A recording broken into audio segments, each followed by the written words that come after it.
No role plays, just real. Chris and Lorenzo share 4 decades of combined experience to help you become a more effective leader. We've never really, as a workforce, spent a lot of time on making sure we're developing good leaders. We'll be able to share stories, experience, mistakes, failures, successes. This is Hacking Your Leadership. Welcome to Hacking Your Leadership. I'm Chris. And I'm Lorenzo. And Lorenzo, on this episode, I want to talk about the recently released article from Deloitte talking about human capital trends for 2023. This is a report they put out every year, and it's formatted differently this year because, quite honestly, the workplace is different this year for the first time since they've been doing a lot of these articles and a lot of this research. But Deloitte is they're a research company. They're a consulting company, and this is their forte. They've been doing this human capital report for a lot longer than we've been doing this show, and they tend to have a pretty good grasp on what people are doing in the workplace and why, and how leaders can react to that in order to better, fill the needs of employees and their companies as time goes on. And they're usually not wrong when it comes to this stuff. So I want to talk about this article because it's something that I think a lot of leaders should have this information, and it will kind of help them lead as they move forward. Yeah, I enjoy these episodes because I think that we tend to have ideas and thoughts and perspectives kind of just driven through experience, and call it intuition if you want, which is kind of a collection of experiences that we have over time of kind of what feels right, where are we going, what do we think is the right calls. But I've always enjoyed their research because they take a lot of data points. They engage a lot of different industries. And to your point, they're typically relatively accurate, most always, just around what's going on right now and kind of like where is this going to a degree.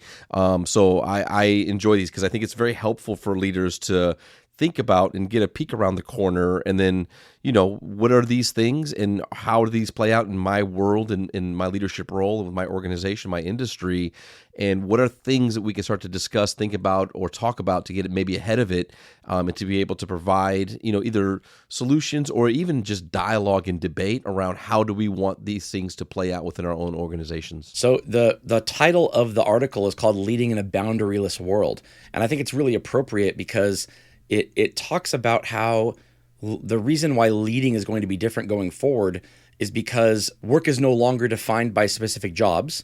The workplace isn't defined by a specific place, and many of the most important workers aren't traditional employees. So if that's the case, then leadership can't be determined by the org chart. Yeah, no, I think it's a great point because what it's talking about is like there's two sides of this. There's the element of an organization that is looking to continue to do the work that it does in the way that it does it, and knowing that it has to make some adjustments to the workforce and what's going on. Then there's the workforce at hand, making a decision around to your point, like how many side hustles do I want to have, and how do I want to add value to an organization, and what is the benefit of maybe having, to your point, like an iron in that fire. Maybe there's something that you get from a large organization in regards to consistency of pay or benefits or tuition reimbursement or whatever it might be, but there's something there that you also get as an additional benefit to making sure that you're adding value in that space, but then you're also kind of spreading yourself out. And I think that that's going to be a much bigger part of the responsibility of leaders, and just in the evolution of leadership is how do you continue to inspire, motivate, build teams, bring people together when you kind of have a lot of different things moving at the same time, and people with different priorities in life and things that they're trying to accomplish. I still feel that at the end of the day, there's some very specific elements of leadership when it comes to just understanding, having empathy, respecting people, bringing them along on the journey, stuff like that I think will be very helpful. But it's going to be a very new road for everyone. The way they frame this article up is in kind of 3 parts. And I want to talk about all 3 here because I think this is how they're framing the challenge of leaders moving forward. They're saying that the 3 things that organizations need to do: they need to think like a researcher, they need to co-create the relationships, and they need to prioritize human outcomes. And I think this is a very it's more abstract, but it leaves a lot to discuss here when it comes to what your actual job as a leader is. So, think like a researcher. They say that organizations and workers should activate their curiosity, looking at each decision as an experiment that will expedite impact and generate new insights. I like this because, the best way to make somebody feel like they don't have psychological safety is to frame every suggestion in not in facts, not in objective data and research, but instead in their own personal feelings about what is going on. Because then if you shut that down, or if it doesn't work out, it becomes this like, well, you didn't work out. Your feelings didn't matter here. If you cultivate kind of a culture in your organization that says that your employees should be thinking like researchers, meaning when you raise your hand and say, I think we should try this, that you have to do something first. Before you can do that, you need to look at the data. You need to figure out what you can find as far as how are you backing up what you're about to say. Because if you're raising your hand, you're saying you want to try this, you want to experiment, so to speak, then it has to be rooted in more than just, this is what I want to do. It has to be rooted in, this is what I think will work for the organization, and why. Why do I think it will work? Well, because of this, this, and this. And if you root it in that research, if you root it in, like an experiment, from almost like the scientific method, then when it doesn't work out, it becomes like the old Thomas Edison quote when somebody asked him if he was upset that he failed like 700 times to make a light bulb. And he said, no, he didn't fail. He found out 700 different ways how not to make a light bulb. And that's the exact same thing. It becomes less of an emotional hit and more of a, what did we learn from this and how do we move forward, if you're thinking like a researcher, as opposed to just kind of saying, I want to solve this, but I don't know how. Yeah, no, I think it's a great point. And, I read an article or something a while back ago just around the gatekeeping of data, and how that's always been a thing that has, created power and authority in organizations, is that Sure. there are gatekeepers of the data. And I think that what you're talking about in a true scientific method is that, like, here's all the data, right? Like, here's actually what's going on. Here's what we have. Here's everything that we see. What do you see? Here's our best guess. Here's our hypothesis on what we're doing here. But creating these spaces where you're bringing people along in that decision. You're thinking like a researcher. You're open to opposing ideas, and that you're celebrating what you learn, aka maybe where it failed or didn't do exactly what you thought it would do. You're celebrating that just as much as you're celebrating the success when your test goes successful, because the idea is that you're trying new things to make sure that you're finding the best way to get something done. And I think that's a critical part when you take into account that people want to feel seen and heard. They want to be a part of something. Like when you give them access to more information, you ask them to look at the information and then provide their perspective to come up with a decision. I think is very powerful in keeping people engaged and involved in the business. I also think this comes down to something that I've heard for a long time, which is this idea that when the top talks to the bottom, it holds the middle accountable. And what that means, kind of in a very like where the rubber meets the road, is that there will always be people in organizations, leaders, who don't want to see the democratization of data because they believe that it puts their own job in jeopardy. They want to continue to gatekeep that data because they feel like if others are more talented or more expeditious or more, they have more energy and they can do better things with that data, that it puts their own job in jeopardy. Well, what that becomes is the responsibility of the organization's leadership to democratize that data. It becomes the responsibility of not just trusting that the data will trickle down and get to everybody it needs to be, but to be very vocal about that all of this is available everywhere. This is where you can find this information, because then what you're doing is you're arming every employee with the data necessary to be able to think like a researcher and attempt to solve problems. And there isn't this kind of You don't have pockets in any organization where some people who have the talent and they have the skill and they have the desire are handcuffed, so to speak, because of the lack of data that is being withheld from them by a few members of middle management. And so that's very, very important to do. The next thing I want to talk about is when Deloitte talks about co-creating the relationship.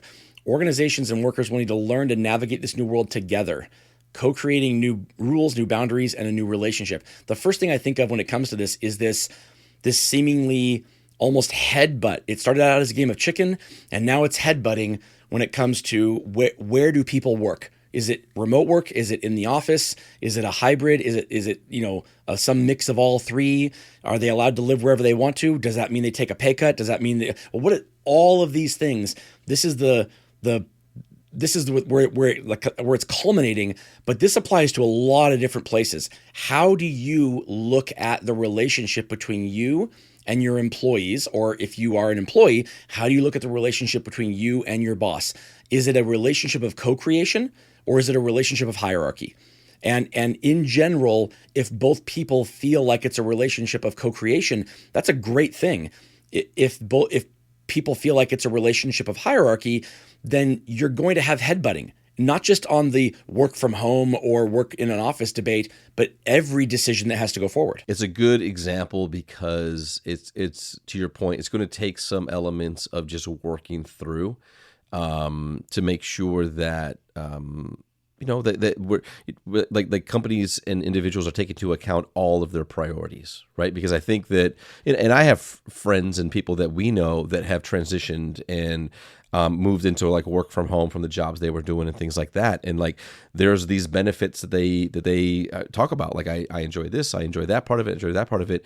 And now that they've been doing them for a while, what they're also sharing is like, and then here's the things that I really don't enjoy about this anymore, or that like was really great for a certain amount of time, but now feels like this. Like now, like my home feels like my office.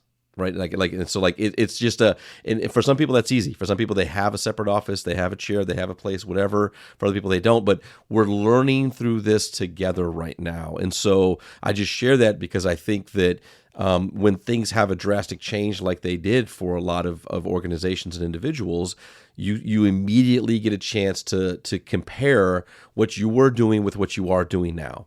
And you go, wow, here's all the great benefits. The grass is greener. This is amazing. Then you give it some time. And then you say, like, is that grass still greener? And are the things that you're getting in this new style of working, are those still the things that you prioritize or that you enjoy? Or was it the fact that it was such a different thing that you're in this place now? So I don't know. But I think that that's the idea of the co-creating part of it, is that that's going to happen, and organizations are going to have to make calls and decisions. And I don't know that the extremes on one way or the other are the right call. We've seen everything from companies selling their corporate offices, sure, and being like, now everybody works from home. Let's see what happens in a year or two. I don't know. Like there might be things that none of us have thought about or considered that might have an impact on that. You might have to have now satellite offices in different cities. Who knows? Then the companies that were like, everybody has to come back right now, tomorrow, full time, and is that the right? I don't know.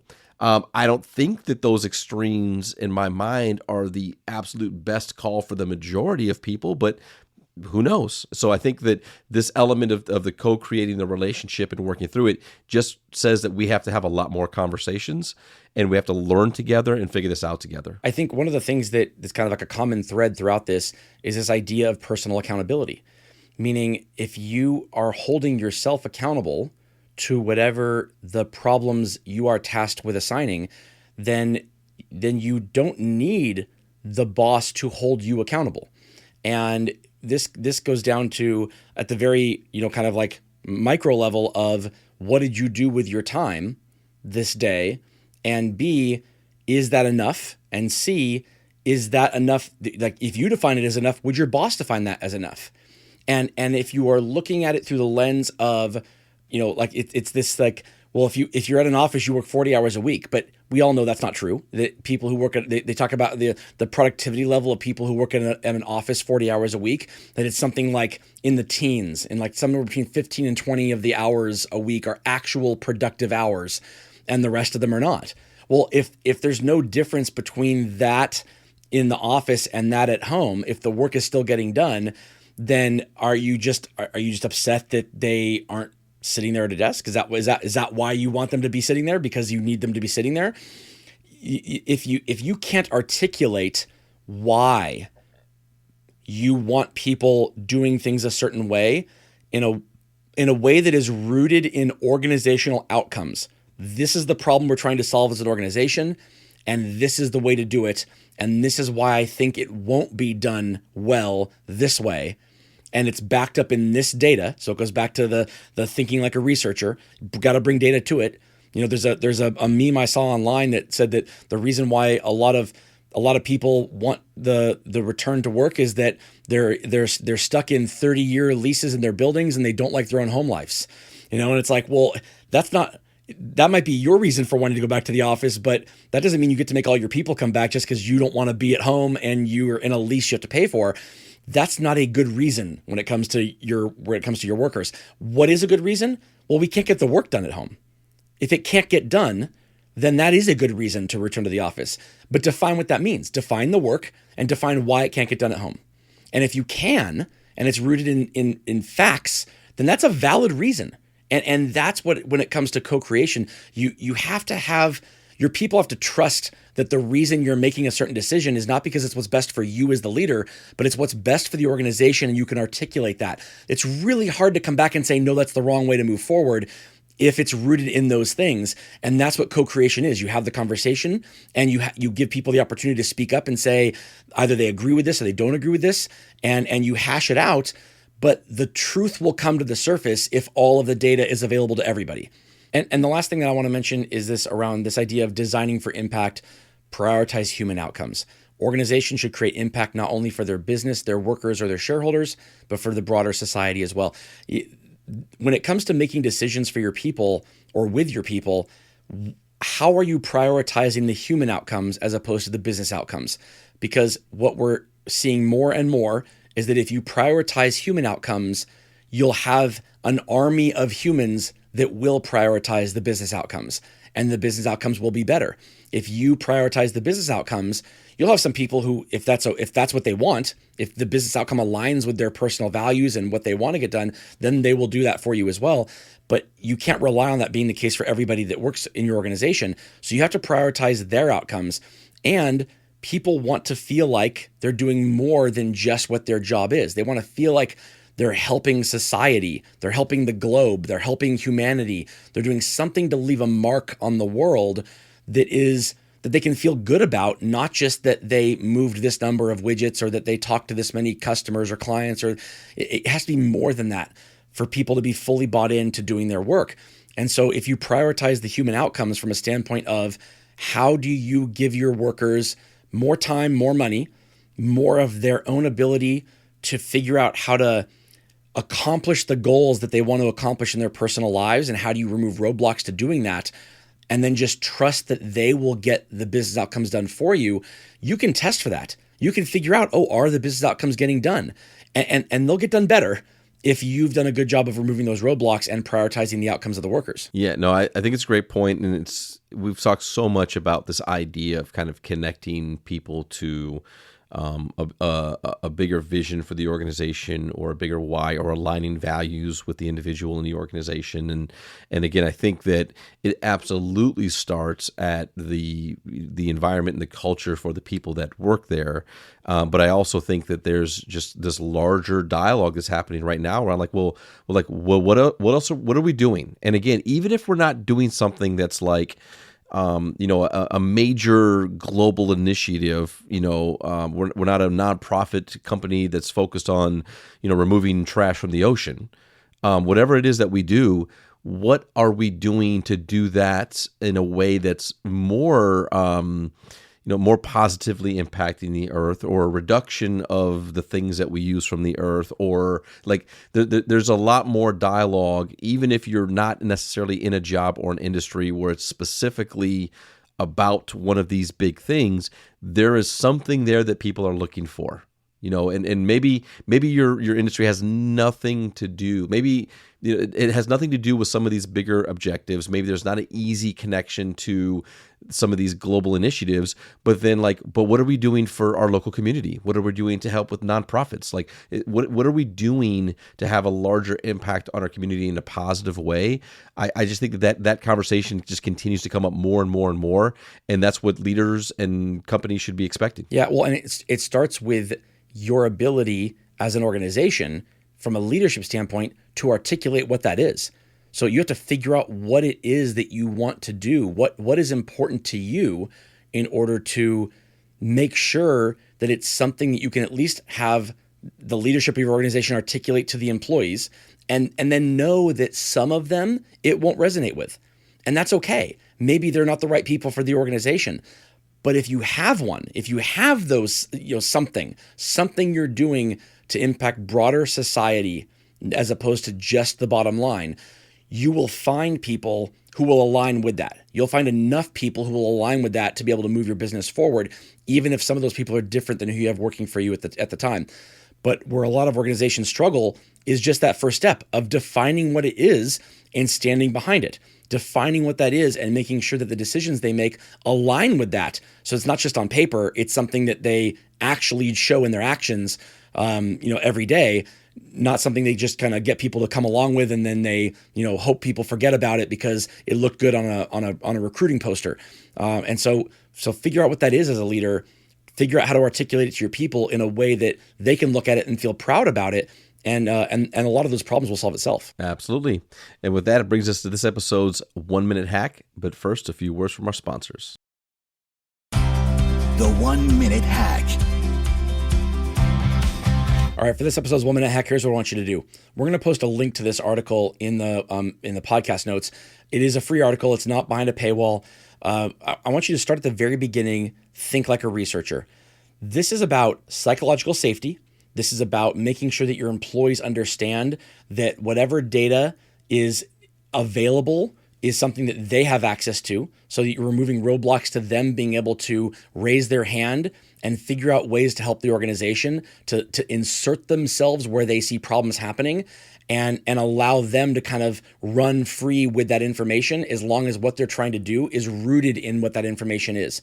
So start there, because this is a pathway that you can't do all three at once. You have to make sure that you start with creating this culture that says that people can solve these problems if they want to, that they have the information they need to do it. If your organization is not one that is set up that way, do what you can to set it up that way. Do what you can to democratize data and to make sure that your people have access to it. Do what you can to articulate what the problems are so that people who want to solve them can raise their hand and say, I want to help solve that problem. Talk to your people and find out which of them are passionate about solving those problems so that you get the right people who potentially can help solve them. If you start there, then you are co-creating relationships in the process of doing that. And you are solving those problems that will lead to that long-term, how do we solve problems for society as a whole? Because you will have a workforce of engaged employees who started out with the problems of the organization and they moved on to the broader society problems. Yeah, I think it's important to just continue to have the dialogue around connecting the dots and what are we doing? Why do we exist? How do we bring our unique talents and perspectives to help to solve problems, solve issues, provide a better experience, whatever that might be. Because if you can get, as a leader, teams into that space where that's kind of what the dialogue is leading to and where a lot of conversation is, then you can start to transition that and apply that same mentality, to your point, to the other things. Then we do this well and we're continuing to get better at this. Now, how do we bring into the fold how we want to impact our community in a positive way? And I think it's very powerful. And I think it's a good example of how high-performing teams typically perform, is that there is a lot of debate and passion behind it, but they are really clear on exactly what it is that we're solving for, how we measure that, how we work together, how we leverage one another, and that makes it very easy to then again apply that skill and that culture to the other things that you want to get more involved in. Yeah, and think about this too. The most recent data says that disengagement is at an all-time high. Almost 70% of employees feel disengaged in their jobs. Now, that is a problem. It's a huge problem from a standpoint of how leaders solve that. But what that does mean, though, is that there is so much movement that can be done, and that things are so bad when it comes to this that work that can be done by leaders will see an impact.